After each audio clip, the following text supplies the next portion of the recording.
Hai teman-teman, selamat datang di channel saya, Suket Ijo Channel.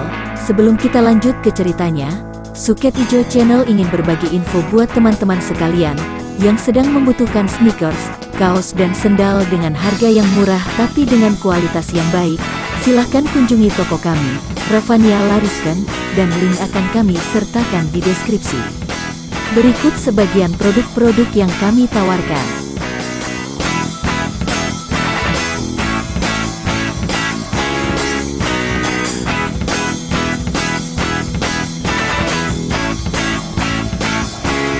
Oke, kalau gitu mari kita lanjut ke ceritanya lagi. Suling Emas, serial Bukek Xiansu, karya Asmaraman S. Ho Ping Hu, bagian ke-33. Ah, kau tidak tahu, Lauko. Luka jarum beracun amat berbahaya, dan hanya ahli-ahli saja yang dapat mengobatinya. Sudahlah. Nona ini telah menyelamatkan anakku sampai mengorbankan diri, bagaimana aku dapat ragu-ragu lagi untuk menolongnya? Harap Lauko suka menjaga Lian Ji baik-baik dan adik Sioklan, aku mohon bantuanmu menemani keponakanmu. Setelah berkata demikian, sambil kedua lengan memondong tubuh Lu Xian yang lemas. Tan Hui berkelebat dan sebentar saja ia sudah berada di luar rumah penginapan. Tan Tai Hiap, sekali lagi kami menghaturkan terima kasih atas bantuanmu, dan maafkan kami yang tidak mampu balas menolong Tai Hiap yang menghadapi kesukaran. Seorang di antara para piausu itu berteriak, namun Tan Hui tidak mempedulikan mereka. Dengan kecepatan luar biasa ia telah menggunakan jinkangnya untuk berlari cepat meninggalkan dusun itu. Setengah malam penuh ia berlari cepat, bahkan pada keesokan harinya, ia masih kelihatan berlari-lari cepat keluar masuk hutan dan dusun. Setelah matahari naik tinggi, Tan Hui memasuki sebuah dusun yang sunyi, dan tiba-tiba ia mendengar Lu Xian mengeluh, dan Tan Hui girang sekali, karena tadinya ia merasa khawatir melihat Lu Xian tidak pernah bergerak dalam pondongannya, dan wajahnya pucat. Bagaimana, Xian Moi? Sakit sekali kah? Ia berhenti sambil memandang wajah orang dalam pondongannya. Lu Xian membuka mata, mengeluh lagi perlahan, lalu mengangguk. Tan Hui Koko, kau hendak bawa aku kemanakah? Di lembah sungai yang C bagian selatan, ada seorang ahli pengobatan racun yang tinggal di kota Ikiang. Kalau aku berlari cepat, dalam 3 hari akan sampai di sana, dan kau tentu akan tertolong. Lu Xian menggeleng kepala sambil mengerutkan alisnya yang hitam panjang dan bagus bentuknya. Percuma, Koko, akan terlambat. Kaget sekali Tan Hui mendengar hal ini. Ia seorang ahli pedang dan ahli jinkang, tidak banyak mengetahui tentang senjata-senjata beracun, maka ia menjadi kaget dan gugup. Ah, kalau begitu, bagaimana baiknya Moi Moi? Sejenak Lu Xian diam saja, berpikir, lalu bertanya. Tan Hui Koko, mengapa aku membingungkan keadaanku? Kalau aku sampai mati pun kau tidak akan rugi apa-apa. Ah, jangan kau bilang begitu, Moi Moi. Kau telah mengorbankan diri untuk menolong puteriku. Aku bersedia mengorbankan nyawa untuk membalas budimu yang amat besar itu. Jadi hanya karena ingin membalas budi? Andai kata aku tidak menolong anakmu, tentu sekarang kau sudah tinggalkan aku mati kering di pinggir jalan tanpa peduli sedikit pun, bukan? Bagaimana pula ini? Xian Moi, jangan kau berpikiran begitu.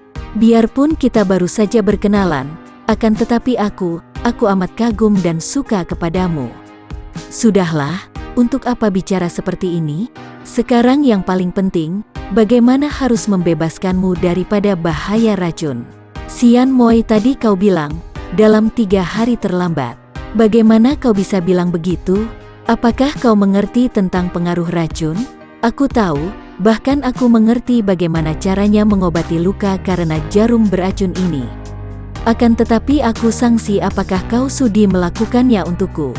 Wah, bagus, tentu saja aku suka menolongmu, biarpun untuk itu aku harus korbankan apa juga. Moi Moi yang baik, lekas kau katakan bagaimana aku dapat menyembuhkanmu. Girang sekali Tan Hui, hal ini dapat dirasakan oleh Lu Xian, yang merasa betapa kedua lengan laki-laki gagah itu memeluk tubuhnya makin erat. Diam-diam Lucian tersenyum di dalam hatinya. Tan Koko, tenanglah dulu. Kau ini lucu, melihat lukaku pun belum, kau sudah kebingungan tidak karuan. Lekaslah kau cari sebuah kamar penginapan di dusun ini. Kurasa tidak akan ada sebuah pun rumah penginapan di dusun kecil seperti ini. Tan Hui menjawab sangsi, memandang keadaan dusun yang sunyi itu. Kalau begitu, kita sewa rumah seorang petani. Nanti akan kuberi petunjuk kepadamu untuk mengobati punggungku. Mudah-mudahan saja berhasil, dan nyawaku masih belum bosan tinggal di dalam badanku. Tan Hui girang sekali, dan diam-diam ia menjawab ucapan Lucian. Siapa yang akan bosan tinggal di dalam tubuh seindah tubuhmu? Akan tetapi mulutnya tidak menyatakan sesuatu. Segera mereka bisa mendapatkan sebuah rumah kecil yang cukup bersih, yang mereka sewa dari keluarga petani. Dengan amat hati-hati Tan Hui meletakkan tubuh Lucian di atas sebuah pembaringan dalam kamar sederhana, tapi cukup bersih di pondok itu. Aduh, punggungku yang terluka, kenapa kau telentangkan tubuhku? Lucian mengeluh kesakitan, membuat Tan Hui makin bingung, dan cepat-cepat ia membantu wanita itu tertelungkup. Lekas, Koko, lekas periksa punggungku, sebelah kiri, sakit sekali rasanya. Panas, perih dan gatal-gatal. Tan Hui bingung melihat pinggang dan pinggul di depannya. Bagaimana bisa memeriksanya? Ia tergagap karena memang ia merasa sungkan sekali. Punggung itu tertutup baju. Memeriksa punggung berarti harus membuka baju yang menutupnya. Betapa mungkin? Koko, katanya kau hendak menolongku. Selagi nyawaku terancam oleh racun yang makin menghebat, menjalar masuk mendekati jantungku, kau masih memakai segala sopan santun dan sungkan-sungkan? Katakanlah, kau mau menolongku atau tidak? Kalau tidak, lebih baik kau lekas pergi dan tinggalkan aku mati sendiri di sini. Moi kau tahu aku ingin sekali menolong. Kalau begitu, lekas kau buka baju di punggungku, kau robek saja. Lekas periksa dan ceritakan kepadaku bagaimana macamnya dan di mana letaknya. Mendengar ucapan yang keras ini, lenyap kebingungan Tan Hui. Tangannya merenggut baju di atas punggung dan baju luar berikut baju dalam yang tipis berwarna merah muda terobek oleh jari-jari tangannya yang kuat. Sejenak ia puyeng melihat kulit punggung yang putih halus seperti salju, dengan urat-urat merah membayang. Akan tetapi Tan Hui menggoyang kepalanya mengusir kepeningannya, dan ia berkerut khawatir melihat 7 batang jarum merah menancap pada punggung berkulit putih halus itu, di sebelah kiri. 7 batang jarum merah, katanya dengan suara menggetar, melihat betapa kulit di sekitar jarum-jarum itu mulai berwarna merah kebiruan, tanda keracunan hebat. Lekas cabut dan berikan jarum-jarumnya kepadaku. Karena ingin sekali menolong sedangkan dia sendiri memang tidak mengerti tentang senjata beracun, Tan Hui memenuhi permintaan ini dengan cepat. Ketika 7 batang jarum-jarum merah itu tercabut dan disimpan oleh Lucian yang memeriksa sebentar, tampak bekas tusukan jarum-jarum itu merupakan 7 bintik-bintik merah. Lucian merogoh saku mengeluarkan 2 batang jarum perak, memberikan jarum-jarum itu kepada Tan Hui. Tan Koko, kau cari lilin dan nyalakan lilin itu. Kemudian kau bakarlah ujung kedua jarum itu sebentar. Cepat, Koko. Racun ini sekali memasuki jantungku, nyawaku takkan bertahan sampai 2 hari lagi. Mendengar ini bukan main kagetnya hati Tan Hui. Ia cepat mencari, dan akhirnya datang kembali ke dalam kamar membawa lilin yang dinyalakan. Kemudian, sesuai dengan petunjuk Lucian, ia membakar ujung kedua jarum. Sekarang kau tusuklah tepat di kedua jalan darah Kian Cheng Hiat dengan jarum-jarum itu. Koko, diamkan sebentar, lalu kau tusukkan pada jalan darah Hong Hu Hiat. Jari-jari tangan Tan Hui gemetar ketika tangannya memegangi 2 jarum perak, keningnya berkerut. Bermacam perasaan menggelora di dalam dadanya. Perasaan gelisah kalau Lucian takkan sembuh, dan juga perasaan tidak karuan yang ditimbulkan oleh penglihatan di depannya. Lucian begitu bebas, wanita ini seakan-akan menganggapnya bukan orang lain. Tidak sungkan-sungkan dan tidak malu-malu membuka robekan baju itu lebih besar lagi, ketika ia menyuruh Tan Hui menusuk jalan darah di bawah pangkal lengan. Biarpun dia merasa mulai lega hatinya, karena kini di sekitar bintik-bintik merah itu tidak kelihatan biru lagi, namun setiap kali menusukkan jarum dan ujung jarinya menyentuh kulit punggung atau kulit lambung, Tan Hui menggigil dan terpaksa meramkan kedua matanya. "Koko, kau kenapakah?" Pertanyaan dengan suara halus merdu ini membuat Tan Hui sadar. Ia membuka matanya dan merahlah kedua pipinya, ketika ia melihat betapa Lucian kini sudah duduk di depannya, dan memandangnya dengan sepasang mata menyatakan kemakluman hati akan keadaannya. Aku telah berdosa besar terhadapmu, Moi Moi. Betapa aku berani berlancang tangan menghadapimu dalam keadaan begini." Lucian meraih dan memegang lengan Tan Hui. Mengapa kau bilang begitu? Koko, kau telah mengobatiku, mengapa lancang? Tentang keadaan kita seperti ini, apa salahnya? Bersamamu aku tidak merasa malu. Tan Hui, Koko, bukankah kau suka pula kepadaku seperti aku kagum dan suka kepadamu?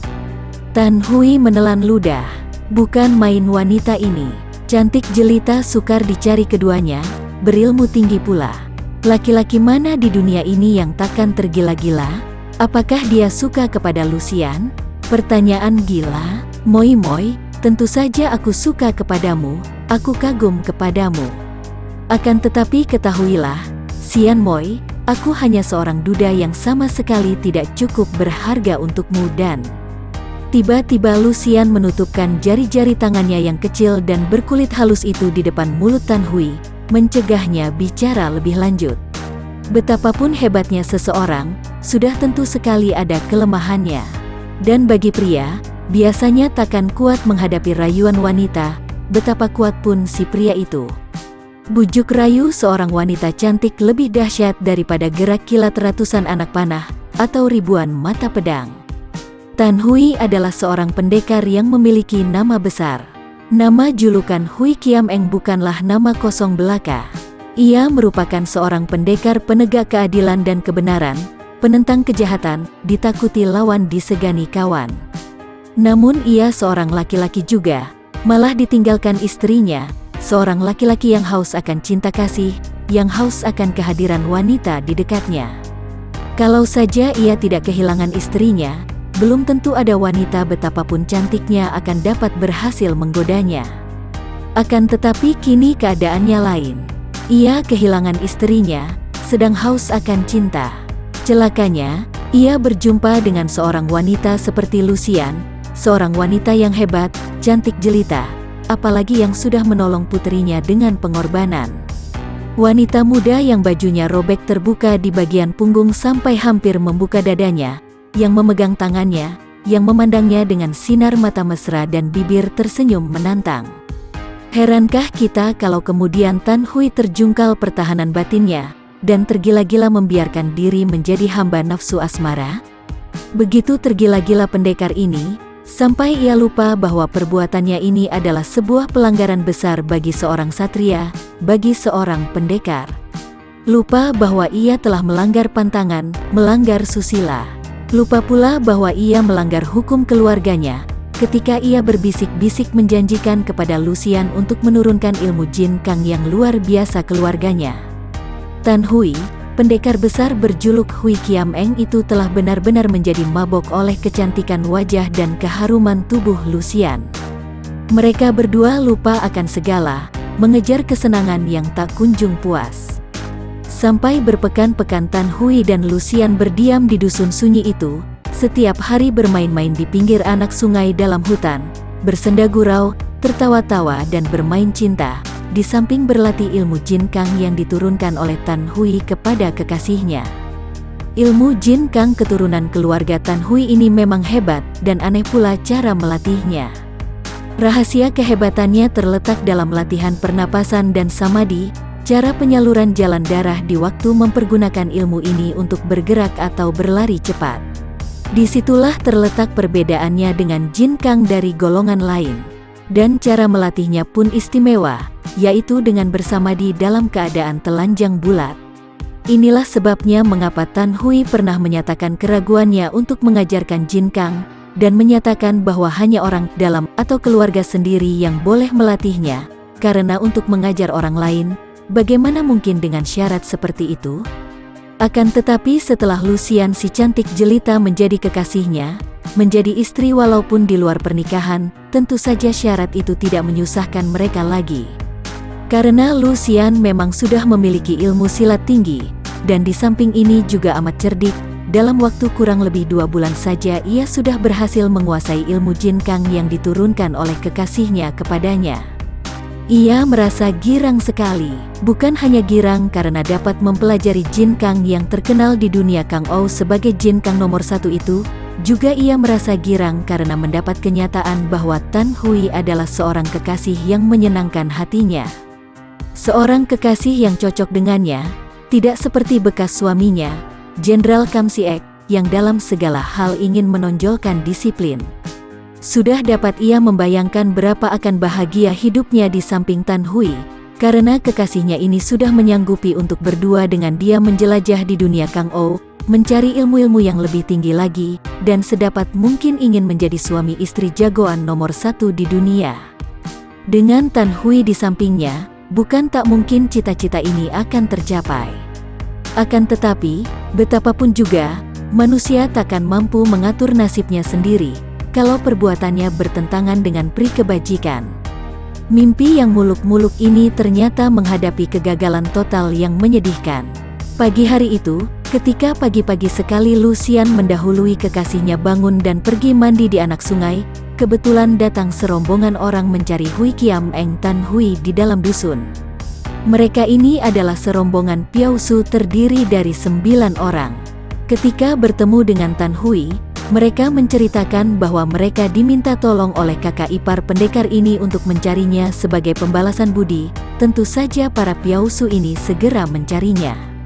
Selain menyampaikan pesan kakak iparnya agar Tan Hui segera pulang, juga para Piausu ini membawa berita yang membuat Tan Hui hampir pingsan saking kagetnya.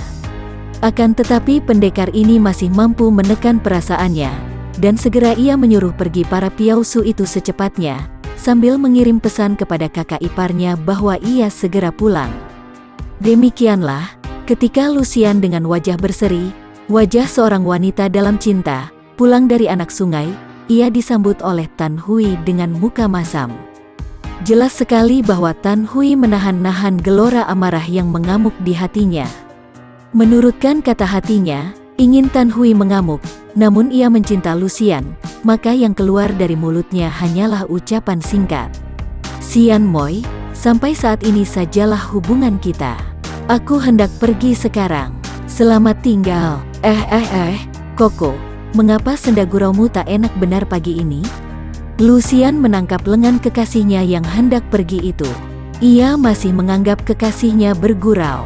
Akan tetapi Tan Hui tidaklah bergurau. Ia merenggut lengannya yang dipegang Lucian secara kasar, sambil berkata, "Aku tidak bergurau.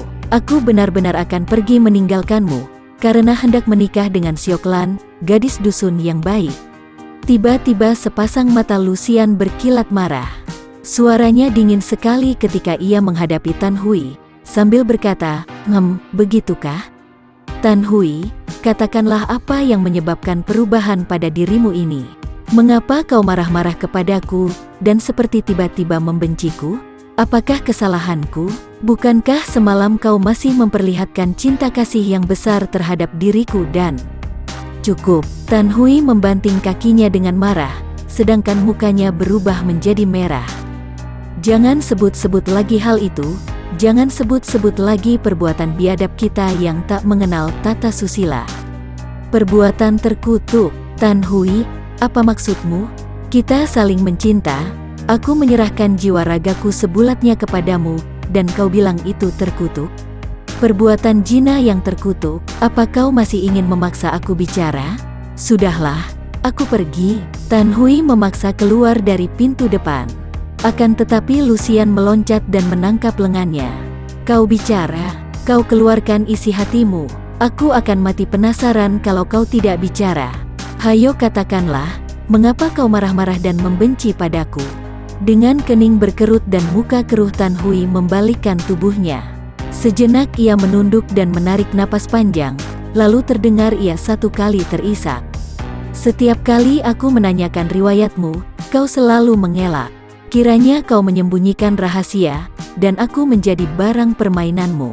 Liu Luxian, setelah kau menipuku, mewarisi Jin Kang dan menyeretku ke dalam hubungan zina, karena kau adalah istri dari seorang Jenderal Kam Siek, apakah kau sekarang masih tidak mau melepaskan aku? Kalimat terakhir ini diucapkan dengan suara pahit sekali oleh Tan Hui, tajam seperti pedang menusuk dada Luxian. Kiranya kau sudah tahu bahwa aku putri Beng Kaucu dan bekas istri Kam Goasue? Bekas istri, kataku, karena aku sudah meninggalkannya. Tan Hui Koko, semalam kau masih bersikap baik, mengapa pagi-pagi ini kau berubah? Sejak kapankah kau ketahui rahasiaku itu? Tadi para Piao Su datang menyampaikan panggilan Lauko, dan mereka itu mendengar dari para pengemis Kong Sim Kai Pang tentang kau, begitukah? Koko, berkali-kali kau bersumpah menyatakan cinta kasihmu. Apakah hal itu akan mudah kau lempar begitu saja? Apakah kau sama saja seperti lelaki-lelaki isi sampah yang bersumpah palsu, seperti kumbang yang terbang pergi begitu saja, setelah menghisap madu dari kembang?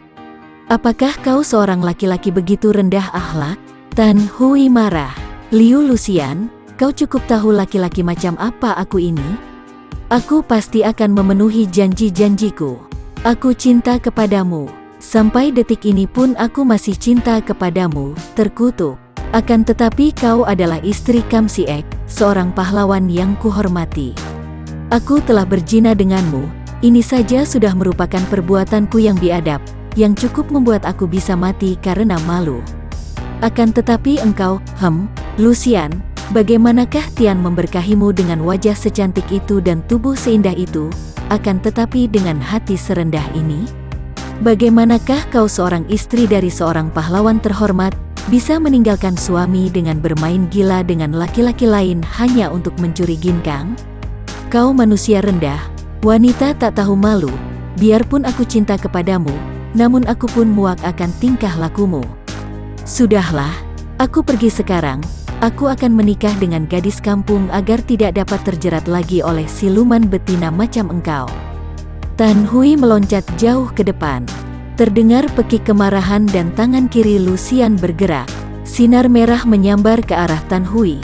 Disusul bentakannya, Tan Hui, kau terlalu menghinaku. Mendengar sambaran angin dari belakang, Tan Hui cepat mengelak dan tangannya menyambar. Ia berhasil menangkap sebatang di antara jarum-jarum yang tadi menyambarnya. Melihat jarum merah di tangannya itu, Tan Hui tertegun, kemudian kemarahannya memuncak. Ia tidak jadi lari pergi, malah kini ia kembali dan memaki-maki. Sungguh perempuan tak tahu malu. Jadi ketika kau terluka dahulu itu, hanyalah akalmu saja untuk merayu aku dan menyeret aku ke dalam jurang perjinaan, ya? Yang melukai punggungmu adalah jarum-jarum merahmu sendiri. Luxian tersenyum mengejek. Apa salahnya seorang wanita mempergunakan segala macam akal untuk memperoleh cinta? Tan Hui, sejak semula bertemu denganmu, aku sudah kagum dan hal ini menimbulkan rasa cinta. Akan tetapi kiranya kau hanya seorang laki-laki pengecut, berani berbuat takut bertanggung jawab, melawan suara hati dan perasaan sendiri. Muak perutku melihatmu. Dan aku benci kepadamu. Kau perempuan lacur, kau. Saking marahnya Tan Hui tak dapat melanjutkan kata-katanya, melainkan mencabut pedangnya. Luxian juga sudah mencabut pedangnya dan tanpa berkata-kata lagi, kedua orang muda yang semalam masih saling peluk cium dengan kasih sayang yang semesra-mesranya, kini bertanding pedang dengan hebat dan mati-matian karena hati dipenuhi kemarahan. Sehingga setiap serangan merupakan tangan maut yang mencari korban. Julukan Tan Hui adalah pendekar pedang terbang. Tentu saja ilmu pedangnya lihai sekali. Akan tetapi sesungguhnya, yang membuat ilmu pedangnya menjadi lihai itu adalah karena ia memiliki ilmu Jin Kang yang hebat. Ilmu meringankan tubuh ini membuat ia dapat bergerak cepat bukan main. Sehingga ilmu pedangnya tentu saja menjadi amat berbahaya karena cepatnya. Biarpun ilmu pedangnya masih kalah jauh kalau dibandingkan dengan ilmu pedang Liu Luxian yang diwarisi dari ayahnya, pada dasarnya kalah tinggi. Namun andai kata Luxian belum mempelajari Jin Kang istimewa itu, agaknya Tan Hui akan dapat mengimbanginya dengan kecepatan. Namun, kini Lu Xian telah memiliki Jin Kang Chuan In Hui, terbang terjang awan, yang dipelajari dan dilatih secara tekun dari Tan Hui, sehingga biarpun dibandingkan dengan Tan Hui, Jin Kangnya masih kalah sedikit, karena membuat ilmu pedangnya Patmo Kiam Hoat ciptaan ayahnya menjadi beberapa kali lipat dahsyatnya. Lu Xian adalah seorang wanita yang berwatak keras dan aneh. Memang tidak dapat disangkal pula, bahwa semenjak meninggalkan suaminya, Kam Siek, belum pernah ia jatuh cinta lagi kecuali kepada Tan Hui. Ia mencinta Tan Hui, dan agaknya akan bersedia menjadi istri duda pendekar ini, kalau saja tidak terjadi perselisihan di pagi hari itu. Karena ia berwatak keras, begitu Tan Hui memperlihatkan sikap membenci dan menghina, maka ia pun memaksa perasaannya untuk balas membenci, dan menganggap Tan Hui seorang musuh yang harus dibasmi. Pertandingan berlangsung makin hebat dan seru. Berdentingan pedang mereka saling beradu, diseling bersiutnya pedang menyambar, membelah angin ketika dielakkan lawan. Setelah berjalan 100 jurus mulailah Tan Hui terdesak. Ilmu pedang yang dimainkan Lu Xian amat aneh, dan banyak mengandung gerakan-gerakan yang curang. Di samping kalah tinggi ilmu pedangnya, juga di dalam hatinya, Tan Hui tidaklah sebulat Lu Xian untuk membunuh lawan. Tan Hui marah hanya terdorong kekecewaan, setelah mendengar bahwa kekasihnya yang benar-benar amat dicintanya itu adalah istri orang. Ia menentang Lu Xian terdorong kemarahan, karena kecewa inilah, maka setelah bertanding agak lama, mulai ia merasa menyesal dan tidak menyerang secara sungguh-sungguh. Berbeda dengan Lu Xian yang makin lama makin bersemangat, melihat betapa lawannya mulai terdesak, ia berseru keras dan berubahlah pedangnya menjadi segulungan sinar yang amat hebat. Angin menderu-deru keluar dari sinar ini yang tadinya bergulung-gulung, tapi makin lama makin cepat membentuk lingkaran-lingkaran secara cepat sekali mengurung tubuh Tan Hui. Inilah Toa Hong Kiam Sut yang dimainkan oleh Lu Xian. Ilmu pedang yang dimilikinya biasanya sudah hebat sekali, apalagi sekarang setelah Jin Kangnya maju pesat. Maka cepatlah gerakannya, dan makin hebat hawa pukulan yang keluar dari gerakan senjata itu. Tan Hui yang sudah terdesak hebat itu berseru keras saking kagumnya menyaksikan ilmu pedang yang demikian dahsyatnya. Cepat ia mempertahankan diri, namun kecepatan pedangnya tidak cukup untuk membendung datangnya lingkaran-lingkaran yang bergelombang seperti ombak badai ini.